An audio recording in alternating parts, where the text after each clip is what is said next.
Bueno, comenzamos como hacemos siempre los cristianos, con esta señal que es una gozada, ¿verdad? Hacer la señal.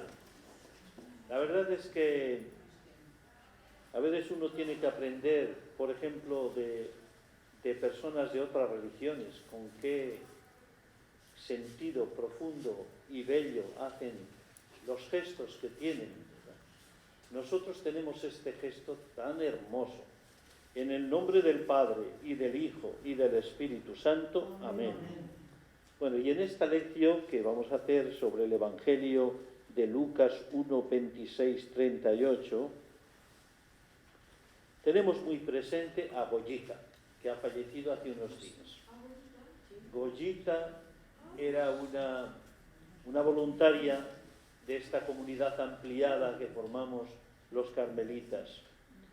Y en la gimnasia siempre llevaba ella la cuenta de los pasos, 1, 2, bueno. Entonces la recordamos y hacemos esta lección pensando en ella y orando por ella, por Goyita. También hacemos muy presente a Casilda y a Satur, que está Casilda muy enferma y con dificultad para asumir la enfermedad, porque es muy fuerte. Entonces vamos a tenerla muy presente, porque ella siempre ha sido devota de la lección.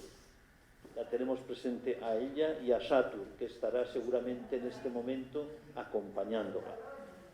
Bien, y después de esto vamos a invocar al Espíritu, pero invocar al Espíritu, como María es una filigrana del Espíritu, una maravilla, entonces cantar a María es cantar al Espíritu. Y le vamos a cantar estas dos primeras líneas que tenéis ahí.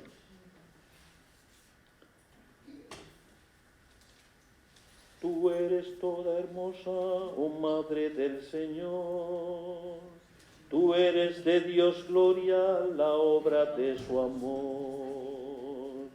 Tú eres toda hermosa, oh Madre del Señor.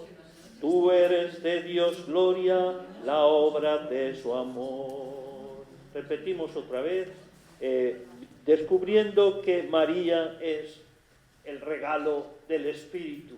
Por eso acercarnos a María es acercarnos al Espíritu.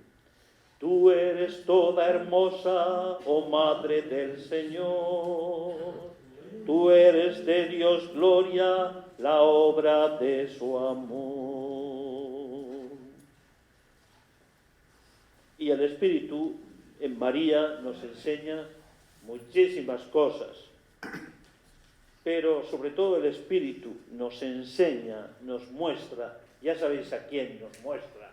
El Espíritu nos muestra a Jesús, que es el centro de la Navidad. Una Navidad sin Jesús no es Navidad.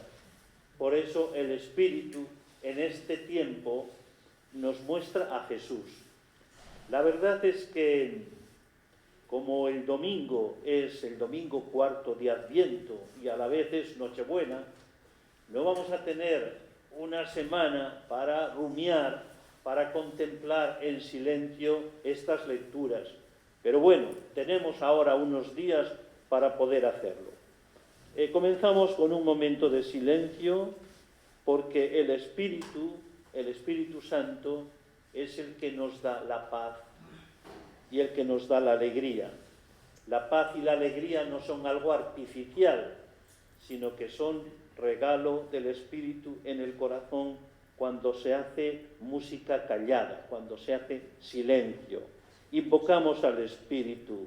Este momento puede ser de los más bonitos de la Navidad, un momento de silencio para invocar al Espíritu que nos regala la paz, la alegría, los verdaderos dones de la Navidad, que nos regala a Jesús.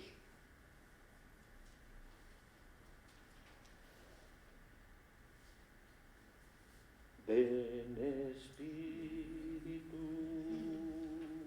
ven Espíritu, ven Espíritu, ven Espíritu.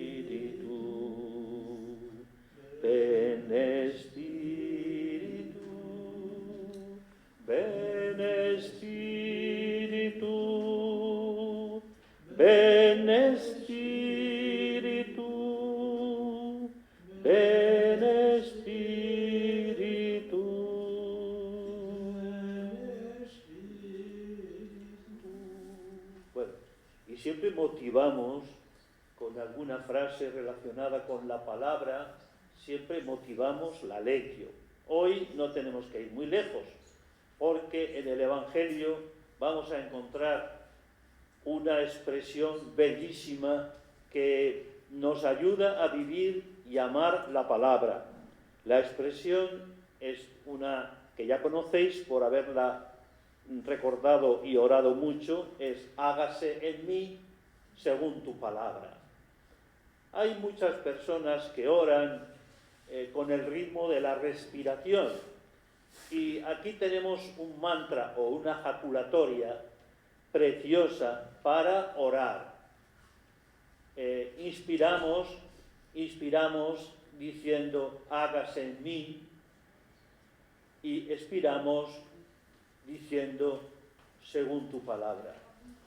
Hágase en mí según tu palabra. Lo repetimos. Hágase en mí según tu palabra. Hágase en mí según tu palabra. Bueno, aquí tenemos una jaculatoria, un mantra que nos puede acompañar mientras vamos de paseo, mientras estamos con los pucheros, quien cocine, o mientras estamos leyendo. Hágase en mí según tu palabra. Recordamos al peregrino ruso que repetía montones de veces cada día la frase evangélica. Él decía: Señor Jesús, ten misericordia de mí. Inspirando: Señor Jesús, echando el aire, ten misericordia de mí. Y esta frase le transformó. Bueno, pues aquí tenemos una preciosa. Hágase en mí según tu palabra. Y esto la podemos repetir, como digo, estando en casa y yendo de camino, acostados y levantados, como dice un salmo. Bueno, entonces, en el Adviento nos hemos encontrado con personas proféticas. Por ejemplo, un profeta muy presente en todo el Adviento, ¿quién es? Isaías. No ha habido día que no se haya hecho presente Isaías. Y al decir Isaías, estábamos diciendo los demás profetas. Bueno, entonces, un profeta muy importante en el Adviento ha sido Isaías. Pero otro profeta muy importante en el Adviento ha sido Juan Bautista. Y dentro del Carmelo, un profeta muy importante en el Adviento es Juan de la Cruz. ¿Verdad? Bueno, seguramente algunos habréis escuchado el mensaje, Maite creo que lo sigue, ¿verdad? El mensaje grabado que envía Miguel, nuestro general, cada semana. Y entonces, pues realmente, dedicado a San Juan de la Cruz, como los demás, pues es realmente precioso. Bueno, entonces, profetas, Isaías, Juan de la Cruz, pero la verdadera profeta del Adviento es María. Ella es la auténtica mujer profética. Bueno, y recordamos también unas palabras del Papa Benedicto XVI. ¿Os acordáis de él? Sí. Papa Benedicto XVI. Bueno, pues fijaos lo que decía. En María reconocemos la sonrisa de Dios. Podríamos decir muchas más cosas, ¿verdad? La sonrisa de Dios. Y en su virginidad, en su inmaculada, miramos y vemos el reflejo de la luz divina. Y después encontramos en ella, aun en medio de las guerras, una nueva esperanza. A veces, en medio de las guerras, como las que hay ahora, surgen pequeñas esperanzas. Bueno, pues María es una mujer de esperanza. En ella vemos una nueva esperanza en medio de los problemas, de los límites, de la enfermedad. Le pedimos sobre todo que Casilda en la enfermedad grave vea la esperanza y vea la luz. Estas palabras preciosas de Benedicto XVI nos ayudan a motivar. Bueno, y damos un paso hacia adelante para hablar un poquito del contexto. Para hablar del contexto es bueno que nos fijemos qué evangelista es el que hemos leído o vamos a leer. No es lo mismo Mateo que Lucas, que Marcos, que Juan. Hoy toca Lucas. ¿Por qué Lucas? ¿Por qué? Pues porque ya se acerca la Navidad y Marcos, por ejemplo, no dice nada de la Navidad. Y Mateo habla de la Navidad de otra manera, pero el más entrañable, el que ha llegado más al corazón de la gente, ha sido Lucas. Y Juan hablará de la Navidad, pero de una forma muy teológica, ¿verdad? Hablando del logos, de la verdad que se ha hecho carne, etc. Pero la Iglesia ha escogido el Evangelio de Lucas porque es el más apropiado para este momento, para la contemplación de este momento. Bueno, este Evangelio de Lucas nos invita a entrar en el misterio de la llena de gracia y a contemplar con admiración y gozo la obra de Dios en ella. Por eso os decía que esta semana es muy buena para mirar a María y contemplar en ella el misterio que se está haciendo. Si tenéis las obras de San Juan de la Cruz, podéis leer los romances, sobre todo la parte de los romances que se refiere ya al nacimiento. Y aquí también decimos una cosa, que no nos dejemos robar la Navidad.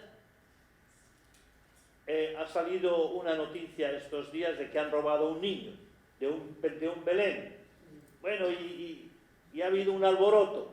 Bueno, a buscar a los que... Bien, está bien que se busque a los que han robado el niño, pero no olvidemos que sin darnos cuenta, sin atracos, el ambiente nos está robando el espíritu de la Navidad. Y por eso, como os decía, es tan importante tener algún momento de contemplación para que el Espíritu nos regale los verdaderos dones de la Navidad, que no se consiguen por otros caminos.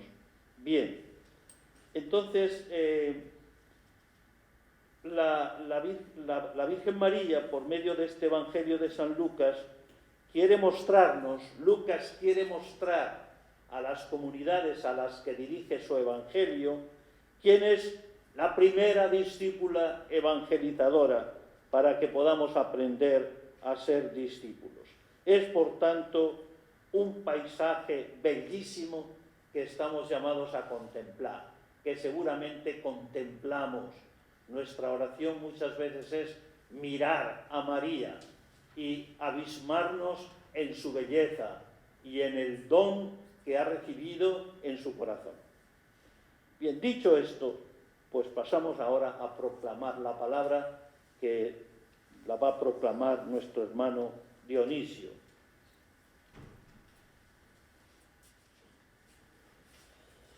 El Señor esté con vosotros. Y con tu espíritu.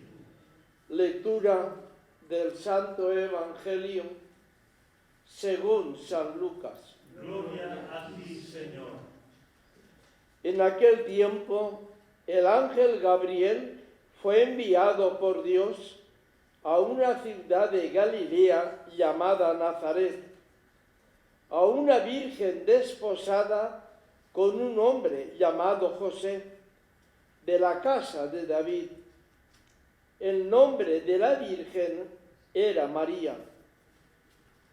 El ángel, entrando en su presencia, dijo: Alégrate, llena de gracia, el Señor está contigo. Ella se turbó grandemente ante estas palabras y se preguntaba qué saludo era aquel. El ángel le dijo: No temas, María, porque has encontrado gracia ante Dios. Concebirás en tu vientre y darás a luz un hijo, y le pondrás por nombre Jesús. Será grande, se llamará Hijo del Altísimo. El Señor Dios le dará el trono de David su padre. reinará sobre la casa de Jacob para siempre, y su reino no tendrá fin. Y María dijo al ángel: ¿cómo será eso? Pues no conozco varón. El ángel le contestó: el Espíritu Santo vendrá sobre ti, y la fuerza del Altísimo te cubrirá con su sombra. Por eso, el santo que va a nacer será llamado Hijo de Dios. También tu pariente Isabel ha concebido un hijo en su vejez, y ya está de 6 meses la que llaman estéril, porque para Dios no hay imposible. María contestó: he aquí la esclava del Señor, hágase en mí según tu palabra. Y el ángel se retiró. Palabra del Señor. Gloria a ti, Señor Jesús.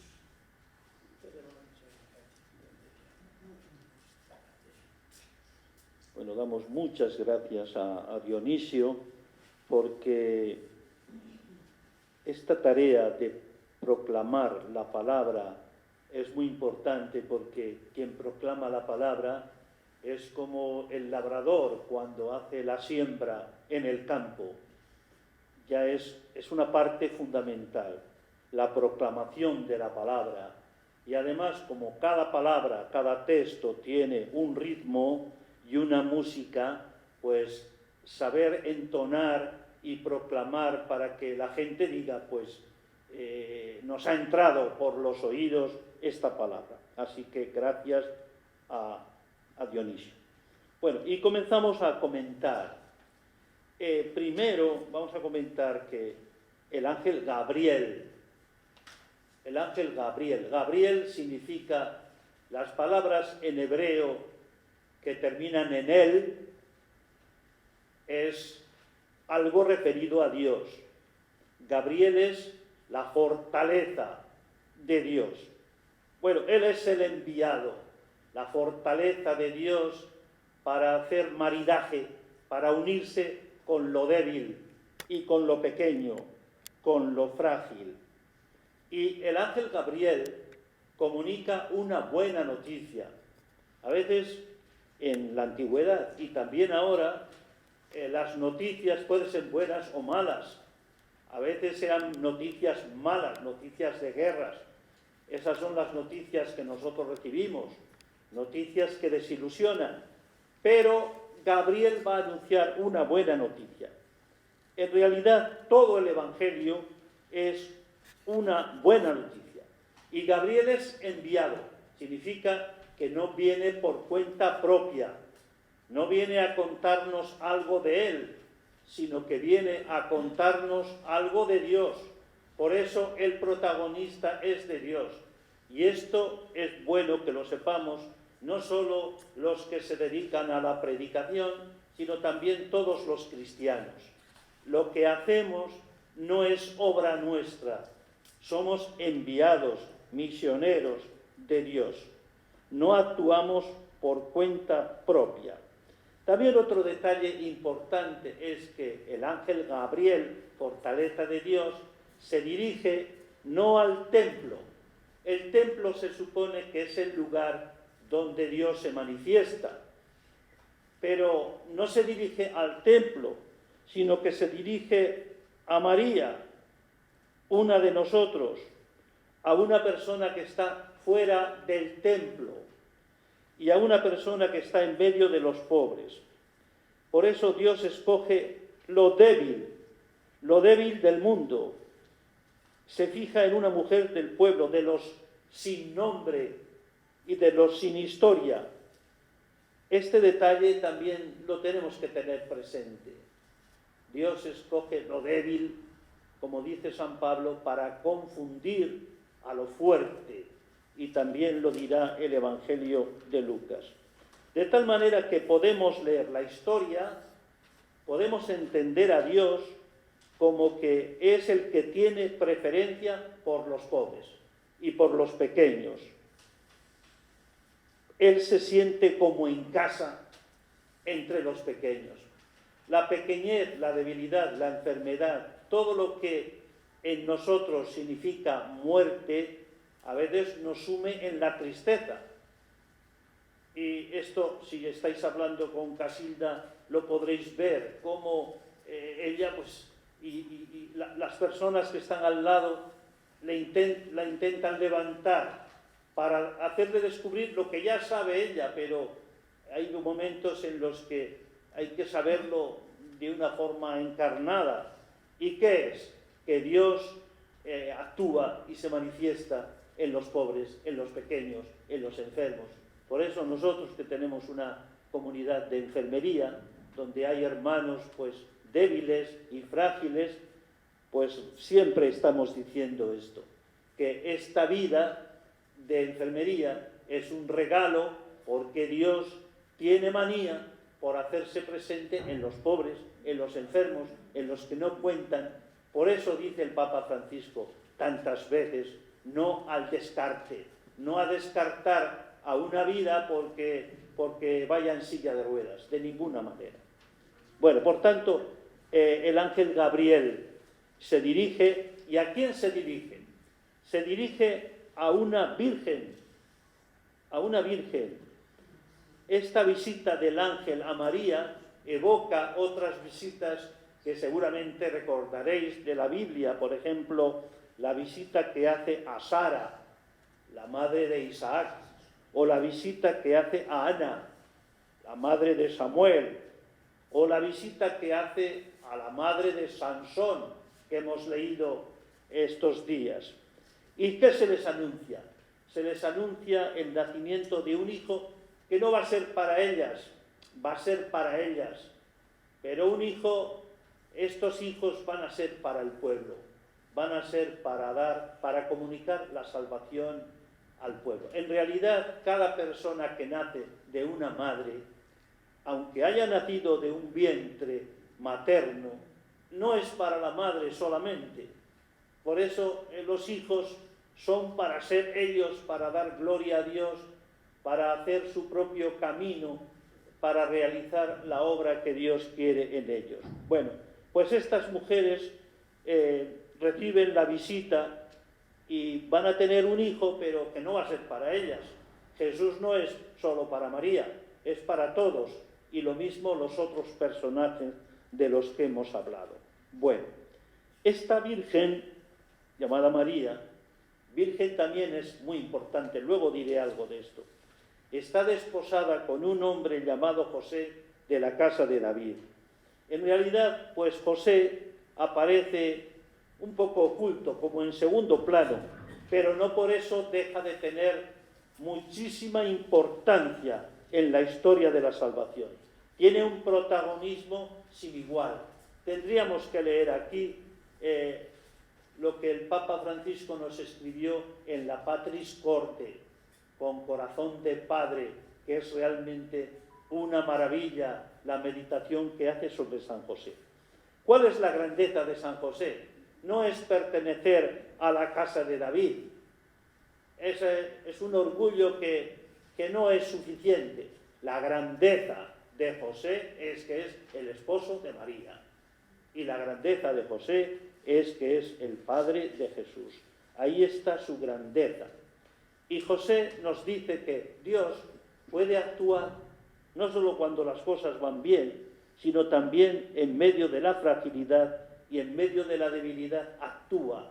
Y en los sueños, donde parece que no tenemos nosotros mano para dirigir nuestra vida, Dios se comunica en los sueños a José, y él, con prontitud, al levantarse por la mañana, iniciará el camino que Dios le ha trazado en los sueños.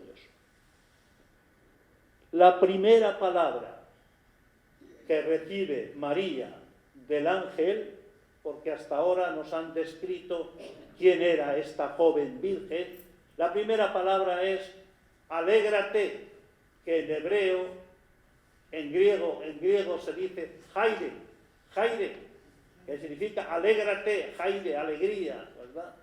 Recordad que hay un valle en España que es el Valle del Jerte, que tiene que ver con Jaire, Jerte, Jaire, y es el valle de las cerezas, de las flores, de los cerezos, y por antonomasia el valle de la alegría. Entonces la palabra que se le dice a María es Jaire, alégrate. Ahora que muchas madres y padres buscan nombres para sus hijos y a veces encuentran nombres un poco raros, no estaría mal que alguna persona le pusiera a su hija Jaire, porque es bien bonito. Jaire.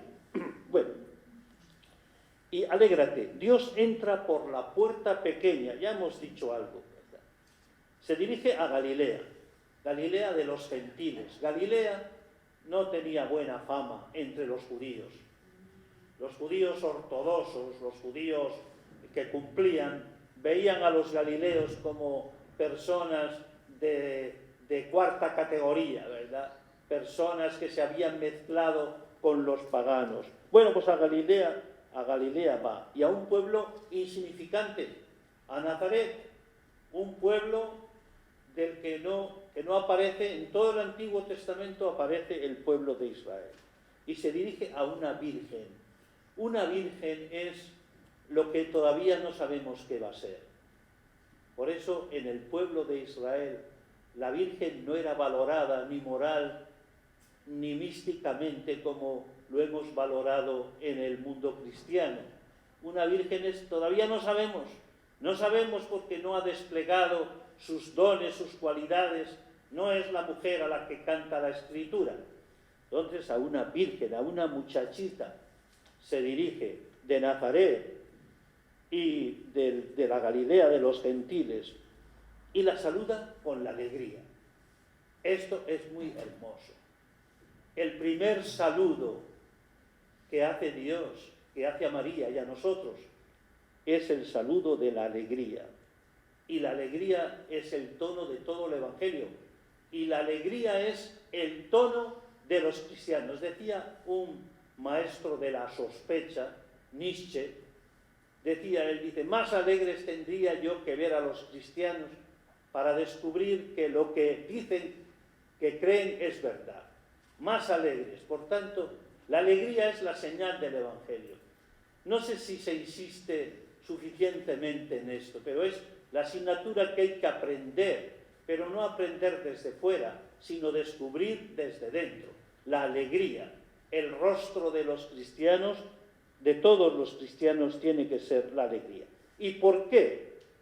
¿Quién causa la alegría en el corazón de María y en nuestro corazón? Pues la causa el amor de Dios, la obra realizada por Dios en ella y en nosotros. Por eso dice María en el Magnificat, se alegra en mi espíritu en Dios mi Salvador, es decir, Dios me ha salvado y por tanto ahí tengo el motivo más importante de la alegría. La alegría indica que María participa activamente en lo que ha recibido de Dios. Lo mismo que el campo de Quintana o de cualquier pueblo, el campo responde con alegría de la mies a la semilla que ha sido sembrada. Entonces esto lo mismo, María participa en la misión recibida con la alegría. Y os pongo ahí una frase de Karl Rahner, un gran teólogo, que decía, Dios sonríe y la más pequeña sonrisa refleja una imagen y un rayo de Dios. Esta es María, la mujer que sonríe, y porque sonríe, pues manifiesta la alegría de Dios. Tenemos una mujer que ya conocéis, creo que todos, llamada Chiquitunga, a la que la gracia se le asomaba en la sonrisa. Era la mujer de la sonrisa. Esto tenemos que ser, creo yo, todos los cristianos. No solo porque uno venga de una familia más alegre o tenga cualidades, no, porque todos llevamos en el corazón el amor de Dios. Pasamos adelante. ¿Qué más se le dice a María después del alégrate? Se le dice llena de gracia. En realidad, en el texto se habla de María con un nombre nuevo. Esto en griego se dice quejaritomene, llena de gracia. Y esto significa que Dios tiene un nombre nuevo para María y un nombre nuevo para nosotros. En el Carmelo, por ejemplo, recordad que Isabel de la Trinidad, Santa Isabel de la Trinidad, descubrió que su nombre era alabanza de Dios. Y así podíamos decir que también otros. Por ejemplo, Teresita, su padre le dijo, recuerda que tu nombre, Teresa, significa casa, casa de Dios. Bueno, entonces, Dios tiene un nombre nuevo para cada uno y también una manera original de tratar con nosotros. Por eso, a veces, queremos imitar la oración, cómo oran otros, etc. Bueno, puede ser bueno como aprendizaje, pero sin olvidar que cada uno de nosotros tiene una manera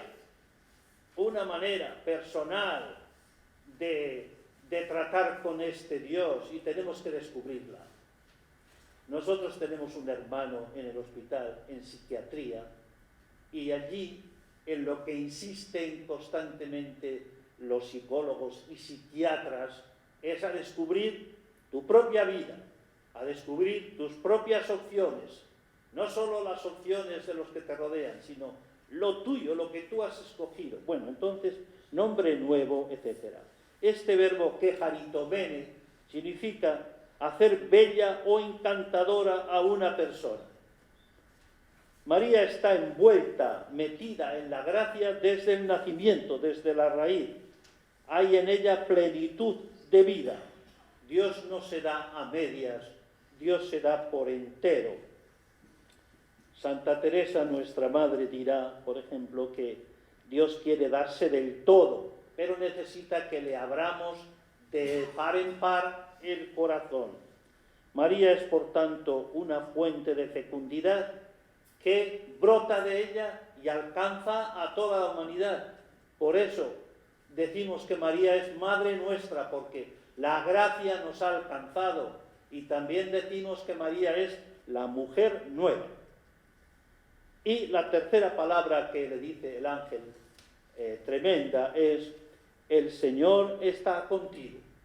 Son palabras parecidas a las que ha escuchado en su momento Moisés. Moisés se sentía muy débil, era tartamudo, como para poder anunciar la liberación al pueblo. Y Yahvé le dijo: yo estoy contigo, yo estoy contigo. O por ejemplo Jeremías, que era un muchacho muy tímido, y también: yo estoy contigo. Tuvo que escuchar esto: yo estoy contigo. O también Gedeón, o tantos otros. O también los discípulos, que tendrán que escuchar de Jesús: yo estoy con vosotros todos los días hasta el fin del mundo. Y también las palabras que los cristianos escuchamos varias veces en la Eucaristía, porque sin esta presencia de Dios no podemos ser cristianos. Por eso decimos: el Señor está con vosotros. Lo repetimos varias veces para poder vivir el Evangelio. Bueno, entonces, el Señor está contigo. ¿Qué significa esto? Que Dios es fiel, que no dice una cosa por la mañana y por la tarde la niega, que Dios es fiel, que mantiene su obra, que no abandona la obra de sus manos, que acompaña en el camino. El Señor está contigo. Es lo que también le decimos a la gente enferma: estoy contigo, estamos contigo. Es una forma de vivir este saludo que recibe María. El Señor está contigo significa también que el Señor va a actuar en la virginidad. En el silencio se va a hacer palabra salvadora, y en la soledad del corazón se va a hacer huerto regado, fecundo, como decimos en el Carmelo, como cantamos a la Virgen del Carmen. Esta presencia nueva, como he dicho ya varias veces, es para el pueblo, porque los dones de Dios de cualquiera de nosotros no son de propiedad privada, son siempre dones para todos. Por eso podemos pedirnos los dones sin problema, porque son para todos. ¿Cuál es la reacción de María ante estas palabras fuertes para ella? Pues dice el texto que ella se turbó grandemente con estas palabras y se preguntaba qué saludo era aquel. Es decir, se estremeció ante este saludo, qué grande es el saludo. Después María saludará también como ha sido saludada, y el vientre de Isabel se llenará de alegría, y el niño, Juan Bautista, saltará de gozo en su vientre. Por tanto, quienes son saludados con la alegría, saludan también con la alegría. María hace tres cosas: se admira, pregunta y canta. Isabel le dirá, lo que te ha dicho el Señor se cumplirá. Muy bien. Lo que te ha dicho el Señor se cumplirá. Ánimo, no desconfíes, porque lo que te ha dicho el Señor se cumplirá. Bien. Y por eso sigue el texto diciendo, no temas, no temas. No temas es una palabra consoladora de Dios. No tengas miedo, ánimo, soy yo, no tengáis miedo. No tengas miedo. Esto ayuda a María y a nosotros a estar en el mundo de una forma nueva, sin que nos queramos esconder bajo tierra. Cuando la Iglesia está llamada a decir, ánimo, ánimo, en estos momentos de guerra en la franja de Gaza, los cristianos, que son poquitos, pero están llamados a decir, ánimo, no temáis, que hay esperanza. El signo de que concebirás en tu vientre va a dar a luz un hijo llamado Jesús. Bueno, estas son las palabras más fuertes del Evangelio. Concebirás en tu vientre y darás a luz un hijo y le pondrás por nombre Jesús. Palabras fuertes para un nuevo nacimiento. Un nuevo nacimiento que es fundamental para nosotros. Nosotros no estamos llamados a vivir una vida vieja, sino a un nuevo nacimiento, a una nueva persona. Santa Teresa, nuestra madre, lo decía con el ejemplo tan bonito del gusano y la mariposica que sale del gusano. El gusano es esta forma de ser cansina, aburrida, monótona que tenemos. Sin embargo, Dios nos da un nuevo nacimiento. Nos permite ser mariposica blanca. El gusano no puede volar, pero la mariposica puede volar. Puede volar. Y por tanto, concebirás en tu vientre un nuevo nacimiento, mariposica y gusano. Acordaos de esto. También hay un salmo, el Salmo 117, que dice, esta novedad, ¿quién la ha hecho? Es el Señor quien lo ha hecho. Esto ha sido un milagro patente. Salmo 117. ¿Y cuál va a ser el nombre? El nombre Jesús, que es el nombre que nos emociona a nosotros. Jesús, Jesús, Jesús. No cantaba, pero nuestro hermano y amigo Rafael María León ha puesto música a unas palabras de San Juan de la Cruz, que dice así, oh Jesús, amor mío, oh Jesús, amor mío. ¿Cuántas veces pronunciamos el nombre de Jesús cada día? Jesús, Jesús, Jesús. Amado mío, el que tanto nos ama. Bueno, pregunta de María. ¿Cómo será eso? Pues no conozco varón. ¿Cómo? Esta palabra es fundamental en la pedagogía de la pastoral y de la vida. ¿Cómo tiene uno que vivir ¿Cómo tiene uno que orar? ¿Cómo? Bueno, pues este cómo es una pregunta clave. Ella dice, no conozco varón, es decir, no tengo en mí la fuerza para ser esta persona nueva, no conozco, bueno, y aquí aparece el tema de la virginidad que es en ese silencio hondo de la persona, es donde va a actuar el Señor. La virginidad que no es solo de personas que no han tenido relaciones sexuales, sino de personas casadas o como sea, que han llegado a este silencio hondo del corazón, donde renace la vida nueva. Por eso, así como en tiempo de Israel, ser virgen o morir virgen era una desgracia, pues ahora hemos descubierto, gracias al Espíritu, que hay personas sin haber tenido hijos y que sin embargo tienen una maternidad espléndida. Bueno, y personas, entonces, descubrir la virginidad yo creo que de esta manera. El silencio es dejarse hacer por Dios. ¿Y cuál es la respuesta al cómo? Al cómo.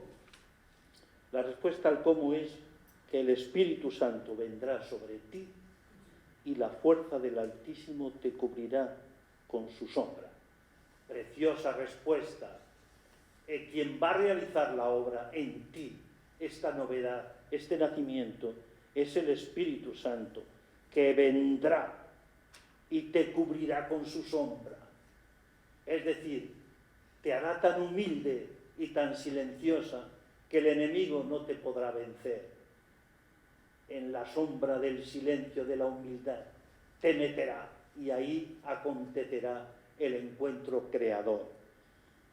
Ahí el enemigo no puede encontrarnos. Por eso la persona humilde, la persona que se hace silencio, es la persona que está bien fortalecida para no dejarse vencer por el enemigo.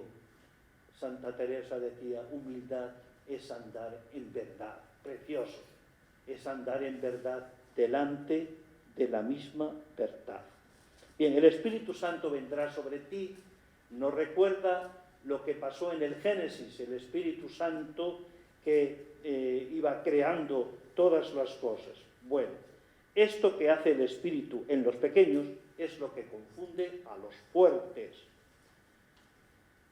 No somos obra nuestra para exhibir en un museo. Somos regalo asombroso de Dios en nosotros. Jesús nos ha puesto a su sombra. Jesús nos ha invitado a ser humildes y sencillos. Por eso Santa Teresita dice, lo que agrada a Dios en mi pequeña alma es la confianza ciega que tengo en su misericordia. Es que ame mi pequeñez y mi pobreza y confíe en su misericordia. Y terminamos ya con dos breves apuntes.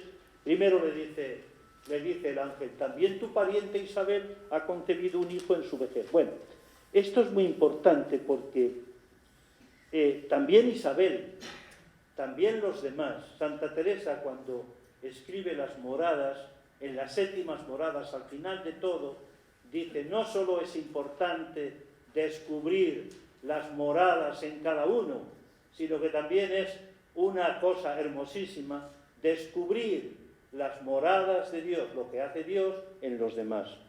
Por eso mirar lo que Dios hace en otros es hermoso y es lo que hace María. No a la conciencia aislada. Yo tengo que pasearme por el jardín de mis hermanos para descubrir lo que Dios está haciendo en ellos. Respuesta de María, de la que ya hemos dicho algo. He aquí la esclava del Señor. Hágase en mí, que comentábamos, hágase en mí según tu palabra, que lo podemos convertir en un mantra, en una ejaculatoria dicha al ritmo de nuestra respiración. Hágase en mí según tu palabra. María se atreve Es una mujer valiente porque se atreve a decir sí al misterio de Dios y lo hace como esclava, como sierva. María le entrega todo, le entrega también su futuro, este futuro que a veces nos causa un poquito de miedo. ¿Qué será de mi vida? María se lo entrega por entero y la misión de ella va a ser dar vida al mundo. La relación de María con la palabra ha sido viva, siempre mantuvo un diálogo íntimo y amoroso con la palabra, la guardó en el corazón y la ofreció como fruto a la humanidad. Jesús la elogia cuando dice: dichosos aquellos que oyen la palabra de Dios y la ponen en práctica o la cumplen, como dice José Tomás. El hágase, dicho en libertad, porque Dios nos obliga, es aceptación y confianza en el futuro. Y es lo que cada uno de nosotros puede decir. De hecho dice, estoy seguro que le decimos también a Dios: hágase en mí según tu palabra. Antes de escuchar la palabra, hágase en mí según tu palabra. Después de escuchar la palabra, hágase en mí según tu palabra. Bien, después de todo esto, que podíamos decir más o de otra manera, pero bueno, ¿qué respuesta a la palabra? Pues la pregunta que os pongo aquí es: ¿cómo será tu Navidad? ¿Será una Navidad sin niño? ¿Con mucho adorno pero sin él? ¿O será una Navidad con Jesús en tu cuna, en la cuna de tu corazón? Bueno, no hace falta que respondáis, yo creo que ya sé que va a ser así, ¿verdad? Pero esto, ¿cómo será tu Navidad? ¿Cómo quieres que sea tu Navidad? Si no preparamos el camino, la Navidad nos puede pillar de improviso con el ajetreo de las compras, de las comidas, de qué ponemos, de qué no ponemos. Bueno, ¿cómo podemos orar esta palabra? Pues se me ocurre que podemos orar mirando a María como en un espejo, y al mirarla descubrir su corazón abrazado por Dios. ¿Cómo podemos orar? Pues viviendo la Navidad con el niño, que nada nos robe el misterio.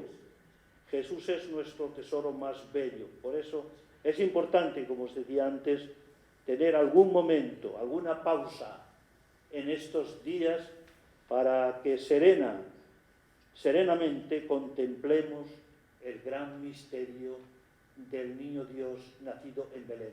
Seguramente en todas nuestras casas habrá un nacimiento. Bueno, pues eso, contemplar este misterio en silencio y contar al mundo la nueva manera de vivir. Bueno, pues voy a leeros unas palabras del Beato María Eugenio, preciosas, que podemos hacer nuestras.